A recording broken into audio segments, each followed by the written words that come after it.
thank you everyone for having us in your beautiful country, and thank you BRICChamber for setting this up. So I wanted to start with a little history about MySpace. I'm sure some of you are interested in knowing how it started, and then have a discussion about social media and give you a chance to answer as many questions as you want. So we started MySpace in 2003. That was in Los Angeles. There was 4 of us. We were trying to find new ways, new ideas, new ways to socialize on the internet. And at that time, the social media landscape wasn't very competitive. There was really only one site that had any significant traffic, and that was called Friendster. And we took a look at Friendster, and they had some of the basics of a profile and adding friends, but it was kind of boring. There wasn't that much to do on it. And we wanted something where you could express yourself, be creative, have music, have video. And so we went to work and we started building it. And we were able to build MySpace very quickly, at least the first version of it, with kind of the idea is we want to iterate very quickly and learn from the users whether or not we built a good product. That's something that I usually recommend to everyone building a website is kind of follow the process of build, measure, learn, and repeat. So build, do all your coding or develop your product, whatever you need to do. Measure, meaning see how the users like it. Look at some of the analytics, the statistics that you have, and then learn from that and make adjustments from there, and then repeat. So we followed that methodology and got MySpace up in about a month. And it had some success. People were using it, and we noticed that people really wanted to express themselves, so we developed more tools around being able to customize your profiles.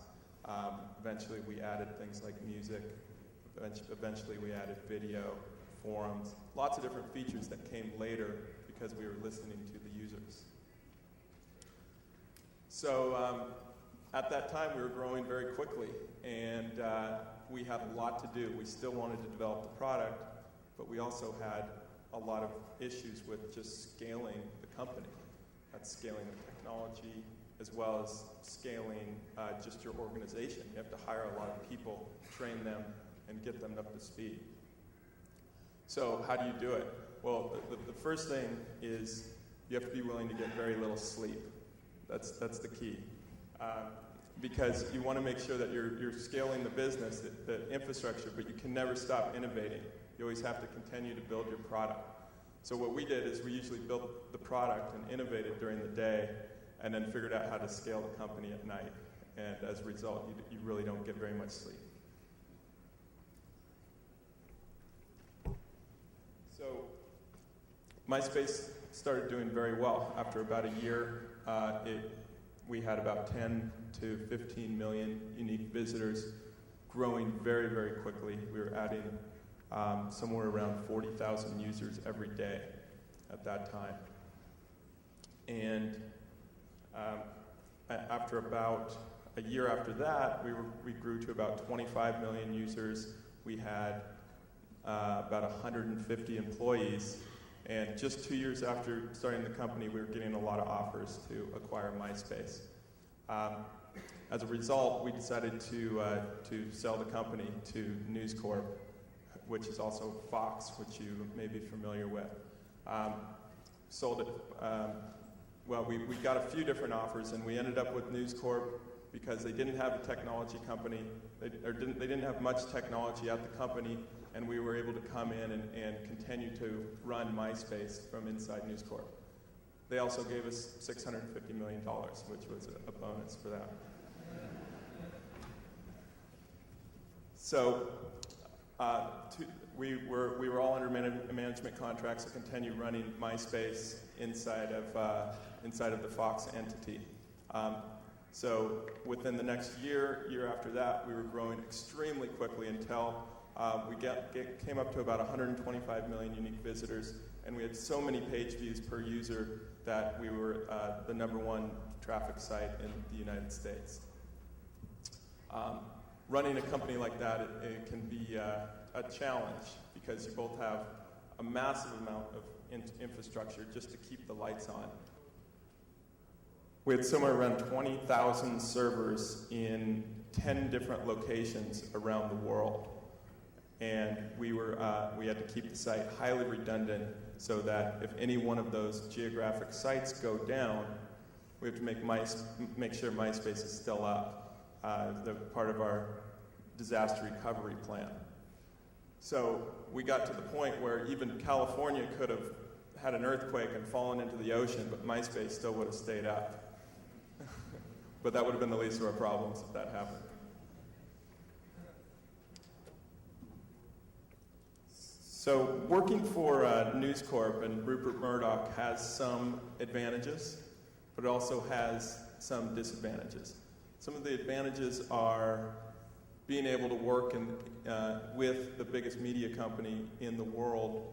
You get access to a lot of different benefits. We were able to start offices all around the world using News Corp. We were able to focus on our international strategy. We also had a lot of access to capital. So reinvesting in the business became very easy if we were able to get our budgets approved. Some of the disadvantages are working for a very big company, you naturally move very slow. You have to implement things like process. You have to have formal communications. Just because there's so many people. At one point I had 600 people just on my team. And MySpace itself had a couple thousand. News Corp itself has about 50,000. So you start moving slow and you become less competitive when you can't iterate quickly. Back to that kind of build, measure, learn strategy. It's harder to implement at larger companies. Another disadvantage is when you're with a public company, there's a lot of focus on the bottom line, how much money you're making. So we had expectations to make quite a bit of money. Our revenue was up to around $1 billion a year, and a lot of that was going to the bottom line, but we kept on getting more pressure to make more money. And as a result, your product starts to suffer because you have to put more advertising on the site. The site might start running slower. The user experience might not be as great because they don't like looking at ads. So when you have competitors, especially competitors like Facebook, it's very difficult to compete within an entity like that. So as a result, after about 5 or 6 years, we started to see tremendous competition from Facebook. They were reinvesting hundreds of millions of dollars into the company, while we were just trying to make hundreds of millions of dollars. So it was very difficult to compete, and News Corp may not have been willing to invest as much money.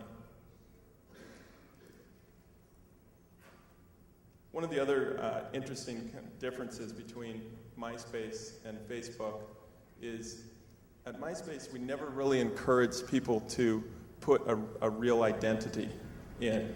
They would create a profile, but it would be more of their online persona, and they wouldn't necessarily put in their real name, which is great because you can promote yourself, you can have some fun, you can take on this personality behind your profile. But at Facebook, they were making you put your real name in, and they wanted it to be a trusted network, which is actually a really good idea because it makes it easy to find people that you already know, and it makes your network very controlled by you. So MySpace became much more of a promotional tool, and Facebook became this kind of social utility. I think that's one of the biggest differences. Then you have like Twitter, where Twitter is kind of a cross between the two, because Twitter allows you to promote yourself, but you don't have to worry about somebody following you. You can follow somebody. It's what we call an asymmetric network. So I'm actually interested to see how many of you are using social networks right now. I'd love to see some hands. How many people use Facebook? Let's just start with Facebook for now. Okay. How about Orchid? Okay. How about MySpace? I won't be offended if you don't use MySpace. Okay. So it seems like a lot of you use it. It seems like there's actually a fairly even split between Orkut and Facebook, but some of the trends that we're seeing right now is that Facebook is taking off in all over the world. They already have 500 million unique visitors, and if you add that up, that's about a twelfth of the world. So they're really growing, and they have a great product. So we're starting to see a lot of people go to Facebook. So we'll give you guys a chance to answer any questions. I'll give you a little bit more background about some of the stuff I'm doing now. I left MySpace a year ago, and I took a little bit of time off and wanted to get back into things. And I love working with entrepreneurs, love starting companies. So along with Paul and Ashwin, we started a venture firm called IO Ventures. We're selectively investing in small companies, incubating them, working very hands-on with them to grow their business. And I also got into the online gaming route. I'm the CTO of a company called MindJolt, which we distribute games on Facebook and MySpace and Orkut and other social networks. One of the reasons I got into gaming is just by looking at some of the statistics of usage online. You have, especially on Facebook, half of all the time spent on Facebook is spent playing games, which is a pretty powerful statistic and something that we want to get involved in.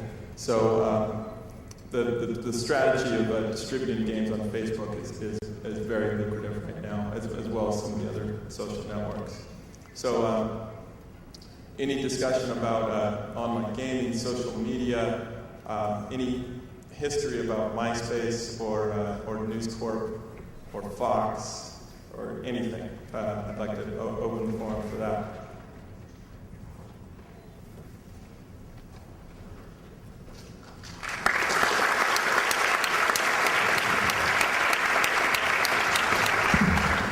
Eu tenho algumas perguntas já mapeadas, que algumas pessoas já começaram a mandar, mas eu vou começar com uma mais lúdica, Aber, que é: qual que é o seu grande sonho?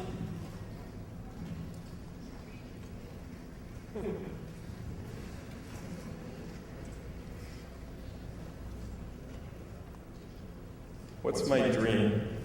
I want to start a hotel in space. That's my dream.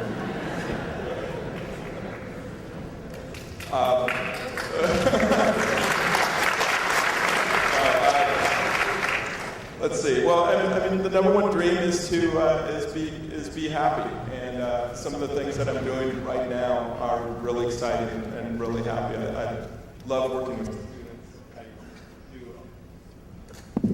Do a lot of events at universities, help professors, and really try to incubate and start new businesses and build things from scratch is something that's really exciting for me.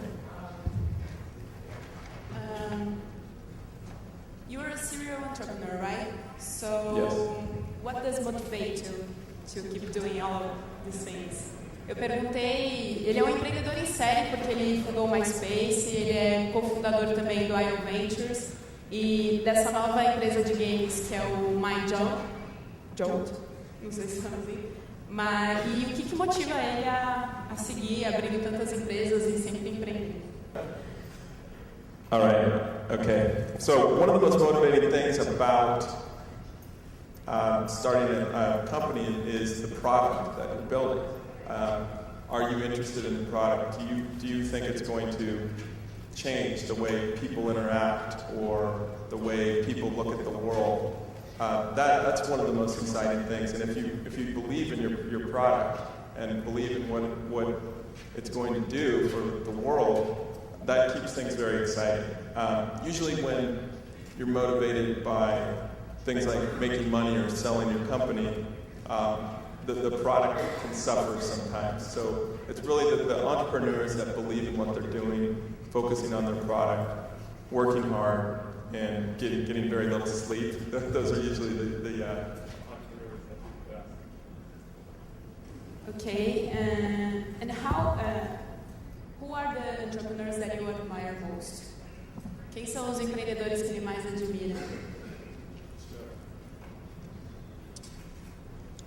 Some of the entrepreneurs that I admire most are guys like Bill Gates. He's really an incredible entrepreneur just because he's been able to stick with the company for so long and never lose control. And that's really some of the entrepreneurs that I respect a lot is maintaining control of your business and for as long as possible, so you can build out your product.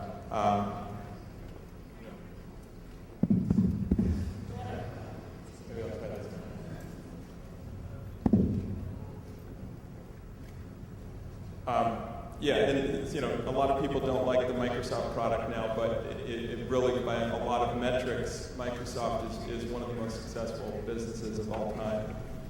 Obviously, another person I admire is Steve Jobs.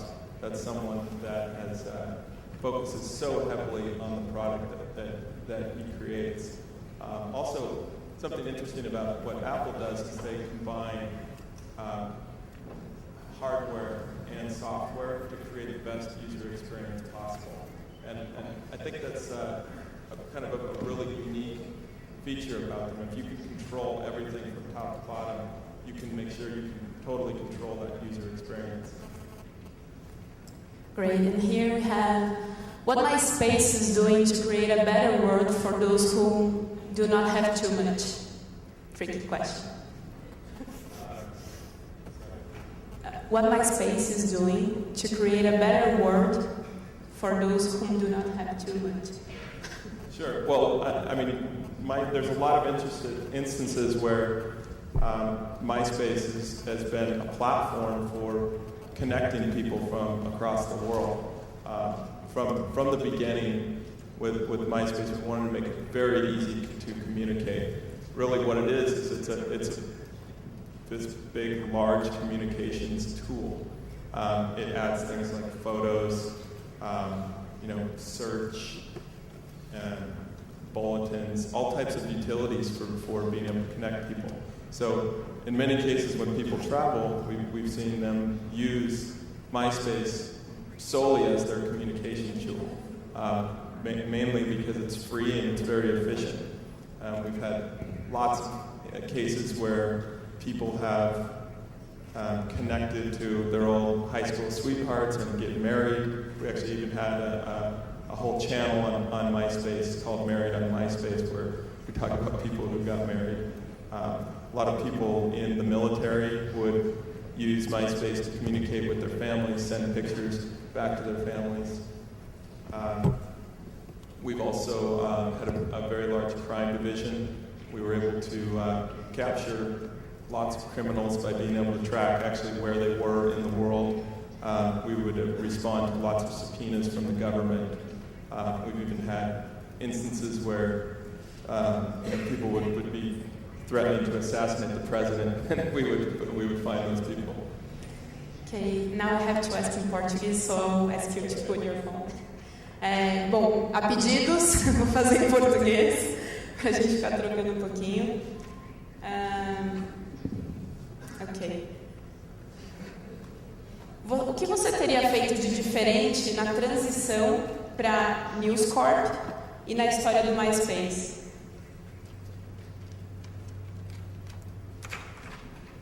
So, well, if I could predict the future back then I would have actually probably held off a little bit to actually sell the company. There is, at that time, the internet and .coms didn't really have a good reputation, at least in the United States. It was kind of the cold wave, and nobody had sold a company for anywhere near what we had sold it for in a long time. And, I think a year later, Facebook had something like a $15 billion valuation and we were still bigger than them. So, if we would have held off a little bit longer, we would have had continue to maintain more control of the business. We would have been able to, I think, compete better with some of the competition out there. And but it was something that we couldn't predict the economy coming back the way it was coming back at the time. In terms of the transition actually into News Corp, I think we did a pretty good job of maintaining our roles inside MySpace once the acquisition came. Rupert Murdoch did a very good job of letting us continue to run MySpace. So we had a lot of flexibility to do things how we wanted to do for the first couple of years at least. But ultimately, that's the problem of selling your company is you don't have final decision-making power anymore. It's kind of like letting your baby go. Okay.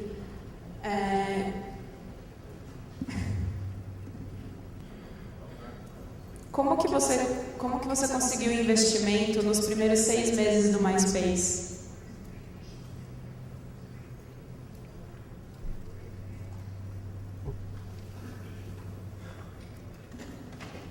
So, as I said, I'm a serial entrepreneur, and at the time when we started MySpace, we were actually working for a public company because we had sold another company to this entity. So, instead of leaving the public company, we negotiated a deal to have the public company invest in our MySpace project. And they gave us enough money to build the initial prototype and launch it. And then we immediately started introducing revenue-generating programs like putting advertising on the site. So from the beginning, we had a business model in mind to make sure that MySpace was going to be a profitable business very early. About a year after we started MySpace, we decided to bring in some venture capital, and we did that to dilute the public company's share in MySpace so that we were the sole managers of MySpace. After that, MySpace was a successful business, meaning we were profitable from about 4 to 5 months after we started the business. Okay. Was the traditional media important on the first year of MySpace? A mídia tradicional foi importante nos primeiros anos do MySpace? The traditional media.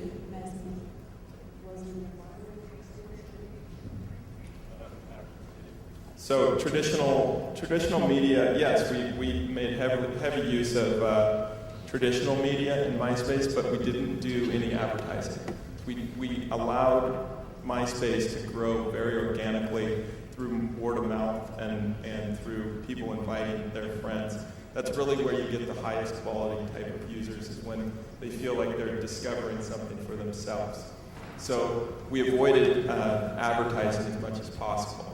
But we would not shy away from doing things like events that had the PR at the events, and that allows you to really kind of organically build the brand the way you want by letting people see fun things happening around the brand that you create. We would also do interviews. We would allow reporters to come into MySpace. We were fairly open about the technology that we used, what our strategy was, and tried to stay close to the public as much as possible. Bom, agora a gente tem mais 5 minutinhos.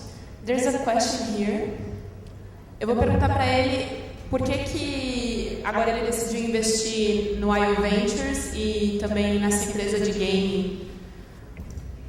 Why? I can speak in English, no problem. Why did you decide to invest in gaming and also be a partner of IO Ventures? Why?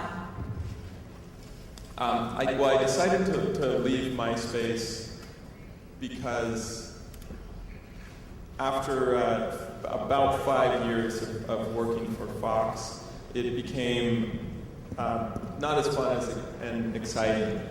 Your job kind of transitions away from building a product to more managing a huge amount of resources, getting budgets approved, working with finance, stuff that I just wasn't as interested in. So I was ready to do something else. I'd also was ready for a little bit of a vacation. So I took a couple months off. Then started to take a look at what the next thing was. I mean, it's when you're starting a business, it's very important to kind of do your own market research and decide, well, are people going to like something that we build? Or do I think it's going to change the way people use technology or media or the internet? And I was starting to see this trend in online gaming. Gaming has always been a part of people's lives for a long time, but now that you can bring games online and inside a web browser, games are now able to reach a lot more people, not just people that have a gaming console. So I saw a big opportunity to get into games, and that's why we started to, with the other founders of MySpace, we got into the gaming sector. Why I decided to do IO Ventures, just as I said before, because it's fun. I love working with companies. That some of the decisions that you make very early on are very important. And having done this before, it's very easy for all of us to just say, no, you should do it this way, or we've had a lot of success doing things this way. And as a result, a lot of these companies have a better chance for success. Ok. Bom, vou pedir uma mensagem final para ele e uma última pergunta que é sobre o MySpace Music, que a gente conhece muito MySpace voltado mais para iniciativas de música e tudo mais. Como que ele vê, se ele vê que isso é o futuro do MySpace? So, I'd like to ask you one more question and then a final message. Do you see MySpace Music as the future of MySpace, especially after Facebook took over the world? MySpace Music is very unique, actually. Most artists will always have a MySpace presence, and that's something we decided to do very early on. We made a lot of tools on MySpace for being able to promote your music. All of us were music fans, and it became a de facto place for promoting your band or any type of artist, really. So what we did with MySpace Music, in order to bring it a little bit more mainstream, is we did a deal with all the record labels, the major record labels, to make it really easy to stream music. Because what was happening is we'd have a lot of users uploading copyrighted material that we didn't have a license for. And while certain laws protect you in the US from that, the record labels still get very angry. And we were getting a lot of pressure from them. So we formed a joint venture with the record labels and gave them a revenue share of what we were making. The problem with that model of music and really the whole music industry right now is people aren't used to paying for music. Some people pay for music on iTunes, but many people are still downloading it and trading it for free. So in order to be able to stream music for free, you need to be able to support it with something, and we were supporting it with advertising. Unfortunately, the amount of money that we were making through advertising wasn't enough for the record labels, and they got kind of grumpy. So when the record labels get grumpy, it's hard to continue to reinvest in that.